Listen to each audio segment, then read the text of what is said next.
انسان پر سب سے زیادہ حق اس کے والدین کا ہوتا ہے۔ والدین کے حقوق پورے کرنے کے جہاں اور بہت ساری خیر و برکتیں ہیں، وہاں ایک بڑی خیر و برکت یہ ہے کہ اللہ تعالیٰ ایسے آدمی کا رزق وسیع کر دیتا ہے، اس کی عمر میں برکتیں ڈال دیتا ہے، اس کے ایک ایک لمحے کو اللہ تبارک و تعالیٰ خیر و برکت سے بھر دیتا ہے۔ ایک صحابی تھے حضرت حارثہ بن نعمان رضی اللہ تعالیٰ عنہ، یہ اپنی والدہ کے بہت فرمانبردار تھے۔ ایک حدیث میں آتا ہے کہ نبی کریم صلی اللہ علیہ وسلم نے ایک مرتبہ فرمایا کہ میں نے رات کو جنت کی سیر کی اور میں نے وہاں جنت میں کسی کی تلاوت کی آواز سنی، تو میں نے پوچھا کہ یہ کس کی آواز ہے؟ تو مجھے بتایا گیا کہ یہ حارثہ بن نعمان کی آواز ہے۔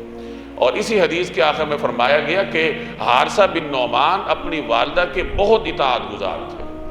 ایک اور روایت میں آتا ہے کہ حضرت حارثہ بن نعمان اپنی والدہ کو اپنے ہاتھوں سے کھانا کھلاتے تھے، اور جب والدہ کوئی بات کہتی تھی، کوئی حکم دیتی تھی، تو بسا اوقات ان کو سمجھ نہیں آتی تھی۔ والدہ بہت بوڑھی تھی، اور بہت بزرگ آدمی جب کوئی بات کرتا ہے تو بسا اوقات سمجھ میں نہیں آتا۔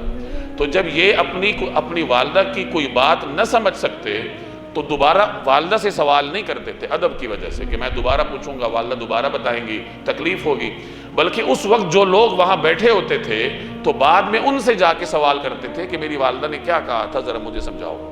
اس قدر اپنی والدہ کا یہ خیال کرتے تھے۔ تو اللہ تبارک و تعالیٰ نے ان کو رزق بھی وسیع عطا فرمایا تھا۔ مسجد نبوی کے پاس ان کے کئی گھر تھے، ان کو دو برکتیں نصیب ہوئیں۔ ایک تو ان کے رزق میں اللہ نے وسعت ڈالی، اور دوسرے نمبر پہ اللہ نے ان کے رزق کا ایسا استعمال کیا جو شاید ہی کسی کو نصیب ہوا ہو۔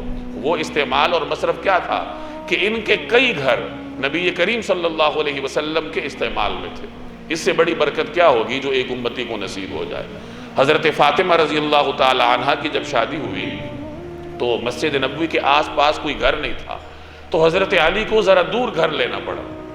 مسجد کے قریب حضرت حارثہ کے گھر تھے، اور وہ اس سے پہلے کئی گھر نبی کریم صلی اللہ علیہ وسلم کی خدمت میں پیش کر چکے تھے۔ تو حضرت فاطمہ نے ایک موقع پہ نبی کریم صلی اللہ علیہ وسلم سے عرض کیا کہ یا رسول اللہ، آپ حارثہ سے کہہ دیجئے کہ وہ ایک گھر ہمارے لیے خالی کر دیں۔ تو آپ صلی اللہ علیہ وسلم نے فرمایا کہ وہ تو اس سے پہلے ہی ایک دو گھر ہمیں دے چکے ہیں، تو دوبارہ ان سے کیسے کہا جائے؟ یہ تو حیات ہی جو اللہ نے نبی کریم صلی اللہ علیہ وسلم کو عطا فرمائی تھی۔ حضرت حارثہ کو کسی طرح پتہ چل گیا کہ نبی کریم صلی اللہ علیہ وسلم نے اس طرح فرمایا ہے اور آپ کی لاڈلی صاحبزادی کو گھر کی ضرورت ہے، تو وہ حاضر ہوئے اور انہوں نے عرض کیا کہ یا رسول اللہ، میرا یہ گھر آپ کی خدمت میں پیش ہے۔ اور انہوں نے مزید عرض کیا کہ یا رسول اللہ، آپ جو گھر مجھ سے قبول فرما لیں وہ مجھے زیادہ محبوب ہے بنسبت اس گھر کے جو میرے پاس رہے۔ یعنی میری اس سے بڑی خوش نصیبی کیا ہو سکتی ہے کہ میرا کوئی گھر آپ کے کام آ جائے۔ تو اس طرح انہوں نے اپنا گھر خاتون جنت حضرت فاطمہ کے لیے خالی کیا، پھر وہ اس میں رہنے لگے۔ تو یہ کتنی بڑی خیر و برکت ہے جو ایک امتی کو اللہ تعالیٰ نصیب کر دے کہ اس کا جو مال ہے، اس کی جائیداد ہے، وہ پیغمبر کی خدمت کے لیے وقف ہو جائے۔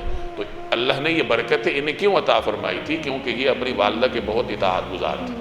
اب اس واقعے کے تناظر میں اس حدیث کو دوبارہ سمجھیں کہ جو آدمی یہ چاہے کہ اس کے رزق میں اضافہ ہو، اس کی عمر میں اضافہ ہو، تو اسے چاہیے کہ صلہ رحمی کرے، اور صلہ رحمی میں سب سے پہلے والدین کی باری آتی ہے۔